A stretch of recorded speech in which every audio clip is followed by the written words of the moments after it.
প্রিয় শিক্ষার্থীরা, Sunmoon online স্কুলে তোমাদের সবাইকে স্বাগতম। নিশ্চয়ই তোমরা ভালো আছো। গত পর্বে আমরা আলোচনা করেছিলাম তোমাদের প্রাথমিক গণিত বইয়ের 32 পৃষ্ঠা নিয়ে। তোমরা যারা গত পর্বটি যথাসময়ে দেখতে পারোনি, তোমাদের জন্য নিচে ডেসক্রিপশন বক্সে ক্লাসের লিঙ্কটি দেওয়া আছে, সেখানে ক্লিক করে চাইলে ক্লাসটি দেখে নিতে পারো। আজ আমরা আলোচনা করব 33 পৃষ্ঠা নিয়ে।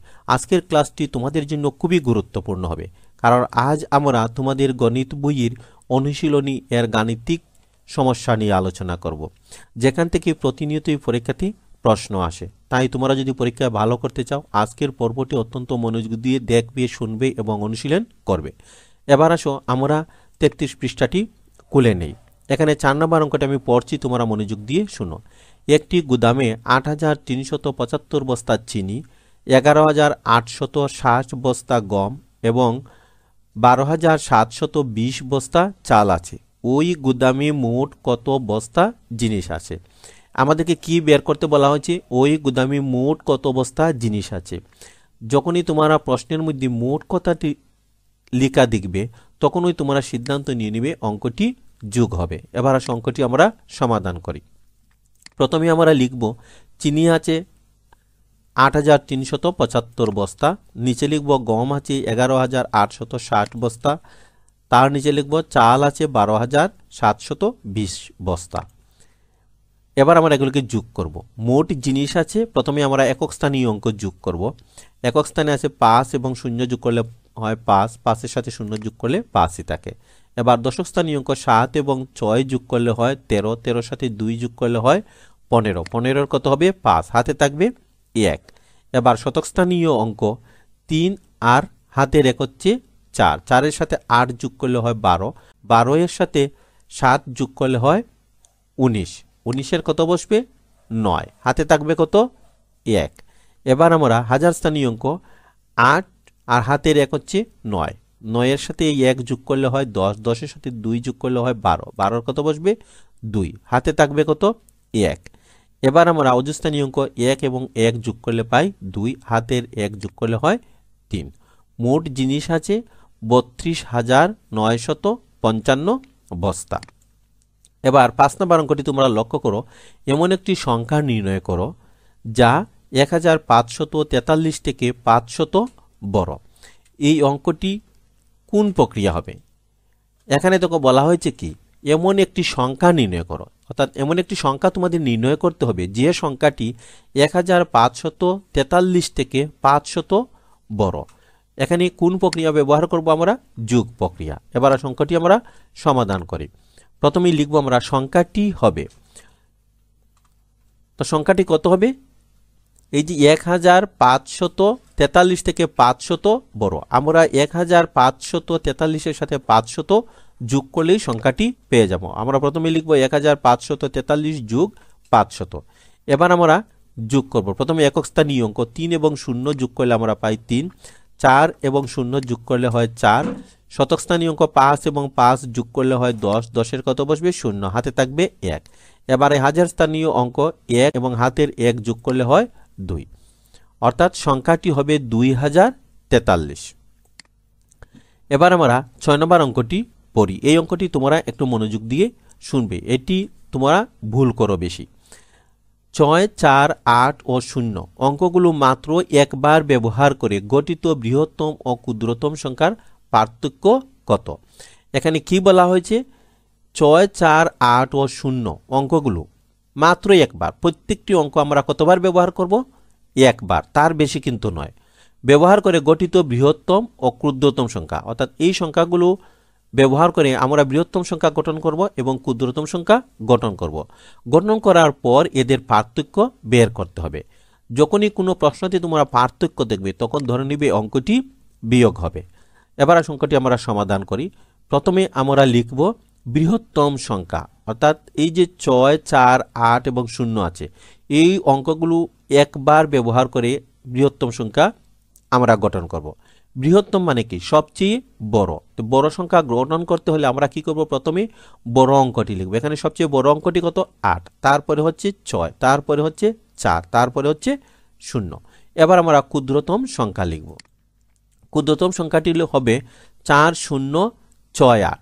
ক্ষুদ্রতম মানে কি সবচেয়ে ছোট, এখানে সবচেয়ে ছোট সংখ্যা কোনটি শূন্য, কিন্তু শূন্য প্রথমে বসে না, তাই আমরা তার বড় অর্থাৎ 4 বসাবো, 4-এর পরে আমরা এই শূন্য লিখব, তারপরে আমরা লিখব 6, তারপরে 8। এবার আমরা পার্থক্য বের করব। পার্থক্য মানে কি বিয়োগ করা। আমরা এবার দুটি সংখ্যা বিয়োগ করব। প্রথমে একক স্থানীয় অঙ্ক বিয়োগ করব। এখানে আছে 0, নিচে আছে 8, 0 থেকে 8 বিয়োগ করতে পারি না, তাই আমরা কি করব, এই যে দশক স্থানের 4 থেকে আমরা এখানে 1 10 নিয়ে আসব। এখানে আমরা 1 10 নিয়ে আসলাম, তাহলে দশক স্থানে এখন কত থাকবে 3 থাকবে। এবার 10 থেকে 8 বিয়োগ করলে আমরা কত পাই 2। এখন দেখো এই 3 থেকে কিন্তু আমরা 6 বিয়োগ করতে পারি না, তাই আমরা কি করব, এই শতকের স্থান থেকে 100 অর্থাৎ 10টি 10 আমরা দশকের স্থানে নিয়ে আসব। শতকের স্থানে কত থাকবে 5 থাকবে। এবার 10 আর 3 কত 13, 13 থেকে 6 বিয়োগ করলে হয় 7। এখন দেখো এখানে আছে 5, 5 থেকে 0 বিয়োগ করলে কত থাকে 5ই থাকে। এখন দেখো হাজারের স্থানে আছে 8, নিচে আছে 4, 8 থেকে 4 বিয়োগ করলে আমরা কত পাই 4 পাই। এটি হচ্ছে উত্তর। এবার 7 নম্বর অঙ্কটি লক্ষ্য করো, 56,806 এর সাথে কোন সংখ্যা যোগ করলে যোগফল 64,932 হবে। এই অঙ্কটি আমরা কোন প্রক্রিয়ার সাহায্যে সমাধান করব। অর্থাৎ এই যে 56,806 আছে, এই 56,806 এর সাথে কোন সংখ্যাটি যোগ করলে যোগফল হবে 64,932। এইরকম প্রশ্ন দেখলে তোমরা কি করবে, বড়টি থেকে ছোটটি বিয়োগ করবে। আমরা কোন প্রক্রিয়া অবলম্বন করব, বিয়োগ প্রক্রিয়া। এবার সংখ্যাটি আমরা সমাধান করি। প্রথমে আমরা লিখব সংখ্যাটি হবে, প্রথমে বড় সংখ্যা থেকে এই ছোট সংখ্যা আমরা বিয়োগ করব। যোগফল কত হবে 64,932। এখান থেকে আমরা বিয়োগ করব 56,806। এবার আমরা প্রথমে একক স্থানের 2 থেকে এই 6 বিয়োগ করতে পারি না, তাই আমরা কি করব, দশক স্থানের 3 থেকে আমরা 2-এ 1 10 নিব। এখানে থাকবে 2, এখানে আসবে 10। এবার 10 আর 2 কত 12, 12 থেকে 6 বিয়োগ করলে হয় 6।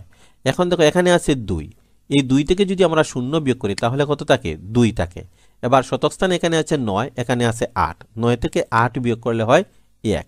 এবার হাজারের স্থানে আছে এখানে 4, এখানে আছে 6, 4 থেকে আমরা 6 বিয়োগ করতে পারি না, তাই আমরা কি করব, এই অযুদের স্থান থেকে এখানে 10 নিয়ে আসব, অর্থাৎ 10টি হাজার নিয়ে আসব।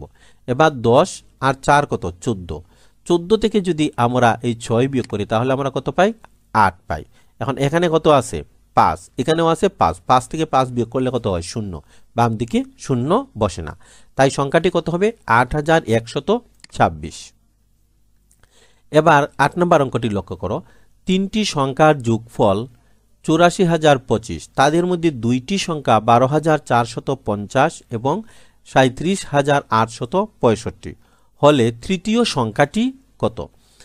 অর্থাৎ 3টি সংখ্যার যোগফল দেয়া আছে এখানে 84,025, তাদের মধ্যে 2টি সংখ্যা হচ্ছে 12,450 ও 37,865। এখন আমাদেরকে কি করতে হবে, তৃতীয় সংখ্যাটি বের করতে হবে। এখানে তোমার একটু লক্ষ্য করো, আমরা যদি এই 2টি সংখ্যাকে যোগ করে নেই, যোগ করে যদি আমরা 3টি সংখ্যার যোগফল থেকে 2টি সংখ্যার যোগফল বিয়োগ করে দিই তাহলে কিন্তু আমরা তৃতীয় সংখ্যাটি পেয়ে যাব। তাহলে এখানে প্রক্রিয়া কি হবে, প্রথমে হবে যোগ, তারপরে হবে বিয়োগ। এবার সংখ্যাটি আমরা সমাধান করি। প্রথমে আমরা প্রথম 2টি সংখ্যার যোগফল বের করব। তাহলে এখানে দেখো প্রথম 2টি সংখ্যা কত 12,450 এবং 37,865, এই 2টি সংখ্যা আমরা যোগ করব। প্রথমে আমরা একক স্থানীয় অঙ্ক যোগ করব। একক স্থানে এখানে আছে 0, এখানে আছে 5, 0 এবং 5 যোগ করলে হয় 5। এবার আমরা দশক স্থানের অঙ্ক চিহ্নিত করব। দশক স্থানে এখানে আছে 5, এখানে আছে 6, 6 এর সাথে 5 যোগ করলে কত হয় 11, 11 কত বসবে 1, হাতে থাকবে কত এই 1। এবার শতক স্থানে এখানে আছে 4, এখানে আছে 8, 4 আর 8 কত 12, আর হাতের 1 হচ্ছে 13, 13 কত বসবে 3, হাতে থাকবে কত আবার 1। এবার এখানে হাজার স্থানে আছে 2, এখানে আছে 7, 2 আর 7 হচ্ছে 9, আর হাতের 1 হচ্ছে 10, 10-এর কত বসবে 0, হাতে থাকবে কত 1। এবার এখানে দেখো অযুদের স্থান এখানে আছে 1, এখানে আছে 3, তাহলে 1 আর 3 হচ্ছে 4, আর হাতের 1 হচ্ছে 5। অর্থাৎ 2টি সংখ্যার যোগফল হলো কত 50,315। এবার আমরা লিখব 3টি সংখ্যার যোগফল 84,025। এই 3টি সংখ্যার যোগফল থেকে আমরা প্রথম 2টি সংখ্যার যোগফল বিয়োগ করব। প্রথম 2টি সংখ্যার যোগফল কত, এই যে 50,315। এবার তিনটি সংখ্যার যোগফল থেকে আমরা যদি প্রথম দুটি সংখ্যার যোগফল বিয়োগ করে নিই তাহলে কিন্তু আমরা তৃতীয় সংখ্যাটি পেয়ে যাব। এবার আমরা সংখ্যা দুটি বিয়োগ করি। প্রথমে আমরা একক স্থানীয় অঙ্ক বিয়োগ করব। 5 থেকে 5 বিয়োগ করলে বিয়োগফল হয় 0। 2 থেকে 1 বিয়োগ করলে হয় 1। এবার দেখো শতক স্থান এখানে আছে 0, নিচে আছে 3। এই 0 থেকে আমরা 3 বিয়োগ করতে পারি না, তাই আমরা কি করব, এই হাজারের স্থান থেকে শতকের স্থানে 1000 অর্থাৎ 10টি শত নিয়ে আসব। এবার এই 10টি শত থেকে 3টি শত বিয়োগ করলে আমরা কত পাই, 7 পাই। এখানে আছে কত, 3। 3 থেকে 0 বিয়োগ করলে কত থাকে, 3। এখানে আছে 8। 8 থেকে 5 বিয়োগ করলে 3। তাহলে তৃতীয় সংখ্যাটি কত হলো, 33,710। এবার 9 নম্বর অঙ্কটি লক্ষ্য করো, খুবই ইম্পর্টেন্ট অঙ্ক, যেটি পরীক্ষায় প্রায়ই আসে। গীতা অপেক্ষা শিহাবের 390 টাকা বেশি আছে। শিমুল অপেক্ষা গীতার 470 টাকা কম আছে। শিমুলের কাছে 890 টাকা আছে। গীতা ও শিহাবের কাছে কত টাকা আছে? এখানে 3 জনের টাকা দেয়া আছে, তার মধ্যে শিমুলের টাকা এখানে বলে দেয়া আছে কত, 890 টাকা। আমাদেরকে গীতা ও শিহাবের কাছে কত টাকা আছে? এবার সেই অঙ্কটি সমাধান করার জন্য আমরা প্রথমে বিয়োগ প্রক্রিয়া ব্যবহার করব, তারপর যোগ প্রক্রিয়া ব্যবহার করো। এবার আর অঙ্কটি আমরা সমাধান করি। প্রথমে আমরা লিখব শিমুলের আছে। প্রথমে আমরা কার টাকা বের করব, গীতার টাকা। এখন দেখো এখানে একটি শর্ত দেওয়া আছে, শিমুল অপেক্ষা গীতার 470 টাকা কম আছে। তাহলে শিমুলের কত টাকা আছে, 890 টাকা। এই শিমুলের টাকার চেয়ে গীতার 470 টাকা কম আছে। আমরা যদি শিমুলের টাকা থেকে গীতা 470 টাকা কম বিয়োগ করে নেই তাহলেই কিন্তু গীতার টাকা পেয়ে যাব। তাই শিমুলের টাকা থেকে আমরা গীতার কম আছে কত টাকা, 470 টাকা, এটি বিয়োগ করব। বিয়োগ করলে আমরা কার টাকা পাবো, গীতার টাকা। এবার আসো আমরা বিয়োগ করি। 0 থেকে 0 বিয়োগ করলে কত হয়, 0। 9 থেকে 7 বিয়োগ করলে 2। 8 থেকে 4 বিয়োগ করলে 4। তাহলে গীতার আছে কত টাকা, 420 টাকা। এবার আমরা বের করব শিহাবের কত টাকা আছে। তোমরা অঙ্কটির প্রথম লাইন লক্ষ্য করো, গীতা অপেক্ষা শিহাবের 390 টাকা বেশি আছে। আমরা প্রথমে লিখব গীতার আছে 420 টাকা, শিহাবের কত টাকা বেশি আছে, 390 টাকা। আমরা তার সাথে যোগ দিব 390 টাকা, অর্থাৎ শিহাবের বেশি আছে কত টাকা, 390 টাকা। তাই গীতার টাকার সাথে যদি আমরা শিহাবের বেশি টাকাটা যোগ দিয়ে দিই তাহলে কিন্তু শিহাবের টাকা আমরা বের করতে পারবো। এবার আমরা লিখব শিহাবের আছে। প্রথম একক স্থানীয় অঙ্ক 0 এবং 0 যোগ করলে আমরা পাই 0। 2 এবং 9 যোগ করলে হয় 11। 11-এর 1 হাতে আছে 1। 4 এবং 3 হচ্ছে 7, আর হাতের 1 হচ্ছে 8, অর্থাৎ শিহাবের আছে 810 টাকা। আমরা উত্তরটি লিখে দিব। সুতরাং গীতার আছে 420 টাকা এবং শিহাবের আছে 810 টাকা। এবার 11 নম্বর অঙ্কটি তোমরা লক্ষ্য করো, শিহাব 70,000 টাকা দিয়ে একটি মোটরসাইকেল ক্রয় করলেন। মোটরসাইকেলটির রেজিস্ট্রেশন বাবদ 1500 টাকা এবং মেরামত বাবদ 800 টাকা খরচ হলো। এখন সে যদি সাইকেলটি 90,000 টাকায় বিক্রি করে তাহলে তার কত টাকা লাভ হবে? এখানে কি হবে, লাভ বের করতে বলা হয়েছে। আমরা প্রথমে দেখব কি এখানে কি কি তথ্য দেওয়া আছে। তো শিহাব সাইকেলটি ক্রয় করেছিল 70,000 টাকা দিয়ে, তার সাথে সে রেজিস্ট্রেশন বাবদ আরও খরচ করেছে 1500 টাকা এবং মেরামত বাবদ খরচ করেছে আরও 800 টাকা। তাহলে এই 70,000, 1500 এবং 800 এগুলো হচ্ছে কি তার সাইকেল বাবদ খরচ। সে বিক্রি করেছে কত, 90,000 টাকা।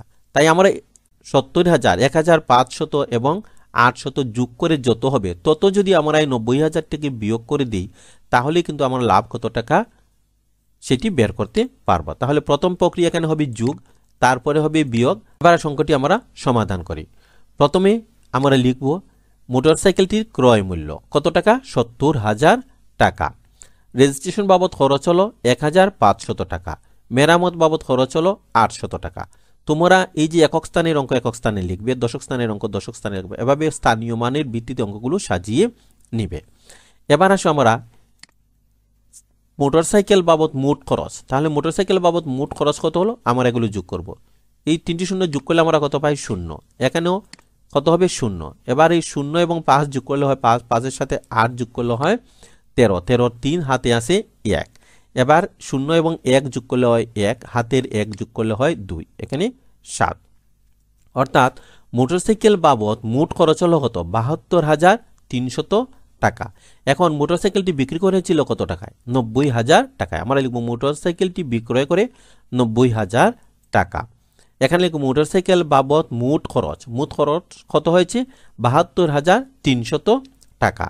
এবার আমরা লিখব তার লাভ হবে, অর্থাৎ এখানে সে বিক্রয় মূল্যের চেয়ে ক্রয় মূল্য কম, তাই কি হবে? লাভ হবে। এবার আসো, এই 0 থেকে 0 বিয়োগ করলে আমরা পাই 0, এখানেও 0 থেকে 0 বিয়োগ করলে 0। এখানে কিন্তু এই 0 থেকে আমরা 3 বিয়োগ করতে পারি না, তাই আমরা কি করব? পাশের ঘরে যাব। পাশের ঘরেও আছে কত? 0, তাই এখান থেকে আমরা নিতে পারি না, তাই আমরা এর পাশের ঘরে যাব। এখানে আছে 9, 9 থেকে এখানে আমরা নিয়ে আসব 10। এই 10 থেকে আমরা শতকের ঘরে নিয়ে যাব আরো 10। এবার 10 থেকে 3 বিয়োগ করলে হয় 7। এখানে আছে কত? 9, 9 থেকে 2 বিয়োগ করলে 7। এখানে আছে 8, 8 থেকে 7 বিয়োগ করলে হয় 1। তাহলে তার লাভ হবে 17,700 টাকা। এবার 12 নম্বর অঙ্কটি তোমরা লক্ষ্য করো। একটি পার্কে একটি বটগাছ ও একটি পাইন গাছ আছে। 150 বছর পূর্বে গাছ দুটির বয়সের যোগফল ছিল 2,961 বছর। বর্তমানে পাইন গাছটির বয়স 1,432 বছর। 200 বছর পর বটগাছটির বয়স কত হবে? আমাদেরকে বের করতে হবে কি বটগাছটির বয়স 200 বছর পরে কত হবে।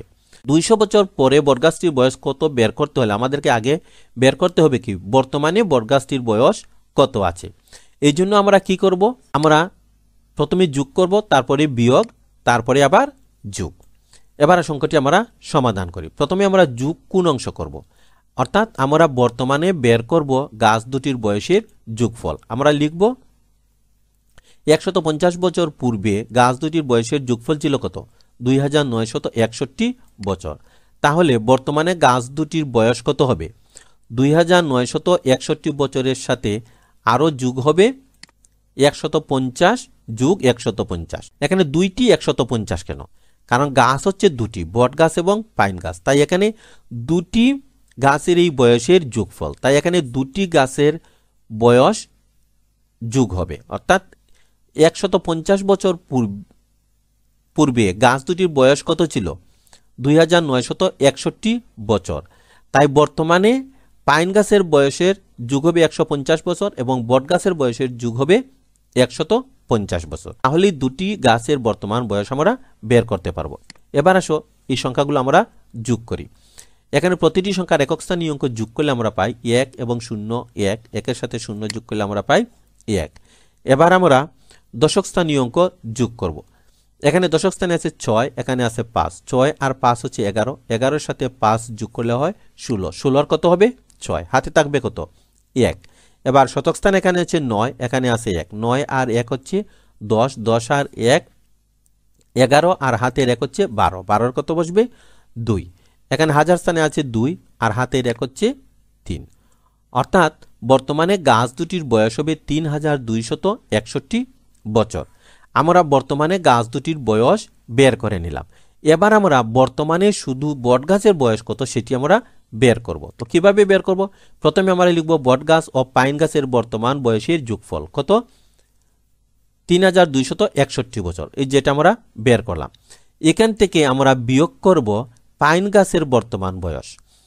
এই বটগাছ এবং পাইন গাছ থেকে যদি আমরা পাইন গাছের বর্তমান বয়স বিয়োগ করে নিই তাহলে থাকবে শুধু বটগাছের বয়স। এবার আসো আমরা লিখি পাইন গাছের বর্তমান বয়স কত বছর? এই যেখানে দেয়া আছে প্রশ্নের মধ্যে 1,432 বছর। এবার বটগাছ ও পাইন গাছের বর্তমান বয়সের যোগফল থেকে যদি আমরা পাইন গাছের বর্তমান বয়স বিয়োগ করে নিই তাহলে কিন্তু আমরা পেয়ে যাব বটগাছের বর্তমান বয়স। এবার আসো আমরা সংখ্যা দুটি বিয়োগ করি। এখানে একক স্থানে আছে 1, নিচে আছে 2, 1 থেকে কিন্তু আমরা 2 বিয়োগ করতে পারি না, তাই আমরা কি করব? এই যে দশক স্থানে 6 থেকে আমরা এখানে 1 10 নিয়ে আসবো। এবার 10 আর 1 কত? 11, 11 থেকে 2 বিয়োগ করলে হয় 9। এখানে আছে 5, 5 থেকে 3 বিয়োগ করলে 2, এখানে আছে 2, 2 থেকে কিন্তু আমরা 4 বিয়োগ করতে পারি না, তাই আমরা কি করব? এই হাজার স্থানের অঙ্ক থেকে এখানে 1000 নিয়ে আসবো। 1000 মানে কি? 10টি 100, তাই 10 আর 2 কত? 12, 12 থেকে যদি আমরা 4 বিয়োগ করি তাহলে কত পাই? 8। এখানে আছে 2, 2 থেকে 1 বিয়োগ করলে 1। অর্থাৎ বটগাছের বর্তমান বয়স 1,829 বছর। আমাদেরকে বের করতে হবে কি 200 বছর পর বটগাছটির বয়স কত হবে।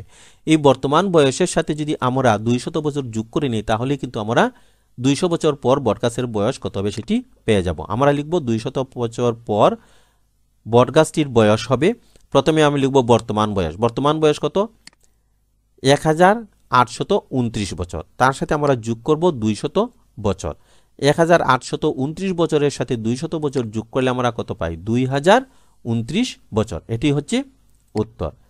ছোট্ট বন্ধুরা, আগামী পর্বে আমরা অধ্যায় 3 গুণ নিয়ে আলোচনা করব। তাই আগামী পর্বটি তোমাদের জন্য খুবই গুরুত্বপূর্ণ হবে, কারণ আগামী পর্বে আমরা গুণের বেসিক বিষয় নিয়ে আলোচনা করব। ছোট্ট বন্ধুরা, তোমাদের বাড়ির কাজ হচ্ছে 33 পৃষ্ঠাটি তোমরা বাসায় বারবার অনুশীলন করবে, কারণ এই পৃষ্ঠা থেকেই পরীক্ষায় বেশিরভাগ অঙ্ক আসবে। তোমরা যদি পরীক্ষায় ভালো করতে চাও আজকের ভিডিওটি অন্তত 2 থেকে 3 বার ভালো করে দেখে নেবে। আশা রাখি তোমরা যদি দেখার পর ভালোভাবে 2 থেকে 3 বার অনুশীলন করো তাহলে এই পৃষ্ঠা নিয়ে তোমাদের আর কোনো সমস্যা থাকবে না। ছোট্ট বন্ধুরা, আমাদের এই চ্যানেলে দ্বিতীয়, তৃতীয়, পঞ্চম শ্রেণীর গণিত বিষয়ে পূর্ণ সমাধান আছে।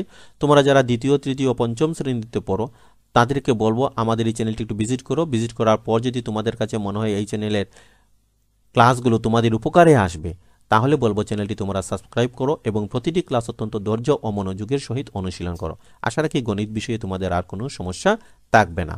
ছোট্ট বন্ধুরা, এতক্ষণ আমাদের সাথে ধৈর্য ধরে থাকার জন্য তোমাদের সবাইকে আন্তরিক ধন্যবাদ। ভালো থেকো, সুস্থ থেকো। পরবর্তী ক্লাসটি দেখার আমন্ত্রণ জানিয়ে এখানেই বিদায় নিচ্ছি।